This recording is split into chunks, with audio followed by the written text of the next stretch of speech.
Hola a todos. Hoy vamos a meternos en una de las historias más fascinantes y, la verdad, más irónicas de la ciencia. Es la historia de dos gigantes, Charles Darwin y Gregor Mendel, y de un puzzle que conectaba sus trabajos de una forma que ellos, nunca llegaron a saber. Es una historia de genialidad, sí, pero también de oportunidades perdidas y de cómo a veces las piezas correctas del puzzle pueden estar sobre la mesa durante décadas sin que nadie sepa cómo encajarlas. A ver, pensemos en la teoría de la evolución de Darwin. Es uno de los pilares de la biología moderna, ¿verdad? Pues en su momento se enfrentó a una crítica tan potente que casi la tumba por completo. La gran pregunta es, ¿cuál era ese punto ciego, ese agujero en la lógica que atormentaba al mismísimo Darwin? Para entenderlo, tenemos que rebobinar un poco, hasta el siglo XIX. En aquella época, el mayor misterio para los biólogos no era tanto si las especies cambiaban, sino algo mucho más básico, la herencia. O sea, cómo narices se pasan los rasgos de padres a hijos. Nadie, pero nadie, tenía una respuesta que se sostuviera. La idea que lo petaba en ese momento era la herencia por mezcla, y es que parecía de puro sentido común. Los rasgos de los padres, pues, se mezclan en los hijos, como si echas pintura roja y pintura blanca y te sale pintura rosa. Sencillo, intuitivo, lógico, pero, como vamos a ver, estaba completamente equivocado, y este error casi le cuesta la teoría a Darwin. Y claro, cuando Darwin publica su teoría, se da de bruces con una paradoja que no puede resolver. Una paradoja creada precisamente por esta idea de la herencia por mezcla. En el origen de las especies, el argumento de Darwin era potentísimo.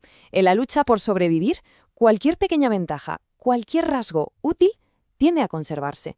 Y si acumulas esas pequeñas ventajas durante millones de años, ¡zas!, tienes especies nuevas. El problema, ojo, no estaba en la selección, estaba en la propia variación. Y aquí entra en escena el malo de nuestra historia, un ingeniero escocés llamado Fleming Jenkin. En 1867 publicó una crítica que era básicamente una bomba matemática. Su argumento, que se resume en esta frase, era muy simple. Si la herencia funciona como una mezcla de pinturas, la selección natural no puede funcionar. Y punto. El argumento de Jenkin, que se ve aquí paso a paso, era demoledor. Imaginen la escena. Aparece un animal con un rasgo nuevo y genial, ¿vale? Pero se tiene que cruzar con el resto que no lo tiene. Según la idea de la mezcla, sus hijos ya solo tendrán la mitad de ese rasgo y sus nietos una cuarta parte. Y así, en pocas generaciones, esa ventaja se ha diluido por completo, se ha desvanecido en la población como una gota de tinta en el océano. Darwin se quedó destrozado. Reconoció que era una de las críticas más graves que le habían hecho nunca. Darwin, ya contra las cuerdas, se sacó de la manga una idea un poco a la desesperada en 1868, la pangénesis. Básicamente, decía que cada célula del cuerpo soltaba unas partículas, unas gémulas, que viajaban por la sangre hasta los óvulos o el esperma. Era una forma de explicar la herencia, pero además abría la puerta a ideas lamarckianas, o sea que si ibas mucho al gimnasio, tus hijos nacerían más fuertes. Fue un intento ingenioso, sí, pero sin ninguna prueba y al final incorrecto. Y ahora viene el giro de guión. Mientras Darwin le daba vueltas a estas ideas, la solución ya existía. Se estaba cocinando en el huerto de un monasterio en lo que hoy es la República Checa. Vamos a ver cómo un enfoque radicalmente distinto iba a resolver el misterio. Es que no podían ser más diferentes. Darwin era el gran naturalista, el trotamundos que observaba el gran cuadro de la vida. Mendel, en cambio, tenía formación de físico y matemático y abordó la herencia no como un biólogo, sino como un físico, buscando patrones, números, en un sistema supercontrolado. El método de Mendel fue sencillamente una genialidad. Primero, eligió guisantes, que son fáciles de cruzar y controlar. Segundo, y esto es clave, se centró en rasgos que eran o una cosa o la otra. La semilla era o lisa o rugosa, la flor o blanca o violeta, nada de medias tintas. Y tercero, y lo más revolucionario, contó. Analizó casi 28.000 plantas. Esto no era jardinería, era Big Data del siglo XIX. Y aquí llegó el primer bombazo. Cuando Mendel cruzó guisantes amarillos puros con verdes puros, los guisantes hijos no salieron de un color verde amarillento. No, todos, absolutamente todos, salieron amarillos. El rasgo verde parecía haberse esfumado. Pero la palabra clave es parecía. Porque la verdadera magia llegó en la siguiente generación. Mendel cogió esas plantas amarillas y las cruzó entre sí. ¿Y qué pasó? Que el rasgo verde reapareció. Intacto, perfectamente verde, como si nada. Y al contar, encontró un patrón increíble. Una y otra vez, por cada 3 guisantes amarillos, salía uno verde. Una proporción matemática, 3:1. De repente, la biología tenía reglas numéricas. La conclusión de Mendel fue una revolución. La herencia no es una mezcla de fluidos, es particulada.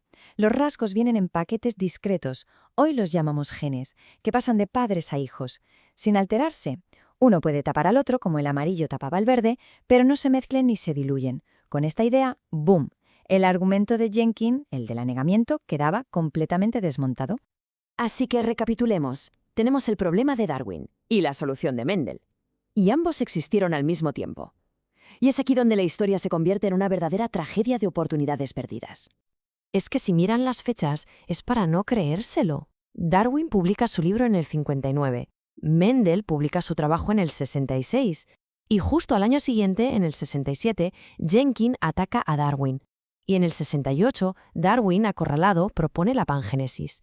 La respuesta a su mayor problema llevaba un año impresa en una revista científica, pero nunca le llegó. Y el detalle final, el que te deja helado, es este. Darwin nunca leyó el artículo original de Mendel, pero sí llegó a tener en su biblioteca un libro que lo citaba. Y después de su muerte se descubrió que las páginas con esa referencia estaban todavía sin cortar. Nunca las leyó. Lo irónico es que Mendel sí tenía una copia del origen de las especies y estaba llena de anotaciones. La conexión fue en una sola dirección. La historia, por supuesto, no acaba con ellos. Pasaron décadas hasta que estas dos grandes ideas por fin se unieron. Y lo increíble es que, hoy en día, la ciencia moderna está añadiendo un giro final a la trama que nadie se esperaba. Porque cuando se redescubrió el trabajo de Mendel en 1900, en lugar de celebrarlo, se montó una guerra académica. Por un lado estaban los biometristas, los herederos de Darwin, que estudiaban rasgos como la altura, y veían lo de Mendel como una anécdota de guisantes. Y por otro, los mendelianos, que creían que la evolución iba a grandes saltos, no de forma gradual, como decía Darwin. O sea, las dos mitades de la solución se veían como enemigas. La paz llegó gracias a las matemáticas. Tipos como R. A. Fisher demostraron que la variación continua que Darwin veía en la naturaleza, alturas, pesos, etc., era el resultado lógico de muchos genes mendelianos trabajando juntos. No eran teorías opuestas. La genética de Mendel era, precisamente, el motor que la selección natural de Darwin necesitaba. Y de esa unión nació la síntesis moderna. Pero cuando ya pensábamos que el puzzle estaba completo, llega la biología del siglo XXI y nos dice, un momento, que hay otra capa más. Es la epigenética, que para entendernos estudia cómo el ambiente puede poner marcas químicas, como si fueran posits, en nuestro ADN. Estas marcas no cambian los genes, pero les dicen si tienen que activarse o no. Y lo más loco es que a veces estas marcas se pueden heredar. Y esto nos lleva a un cierre de círculo absolutamente alucinante. Hoy sabemos que ciertas experiencias, como un trauma o una dieta específica, pueden cambiar unas pequeñas moléculas de ARN en el esperma, y esas moléculas pueden transmitir información a la siguiente generación, influyendo en su desarrollo. Es una especie de herencia de caracteres adquiridos, un mecanismo que, aunque no es idéntico, recuerda muchísimo a aquellas gémulas de Darwin que viajaban por el cuerpo recogiendo información. Su idea, aunque fallida en los detalles, tenía un eco de verdad. Esta tabla resume todo el viaje a la perfección. Empezamos con la idea de fluidos, que se mezclan y donde la variación se pierde. Pasamos a los genes discretos de Mendel, que la conservan intacta. Y ahora añadimos una tercera capa, la de las marcas químicas, que son reversibles y permiten que el ambiente influya directamente en la herencia. Cada idea ha ido construyendo sobre la anterior, dándonos una visión mucho más rica y compleja. Y terminamos con una pregunta abierta. Si nuestras experiencias vitales, lo que comemos, el estrés que sufrimos, puede dejar una huella heredable en nuestros genes, ¿qué significa eso? Abre un campo brutal para la medicina y nos obliga a repensar qué es exactamente lo que pasamos a la siguiente generación. La historia que empezó en un jardín de guisantes, como ven, sigue más viva que nunca.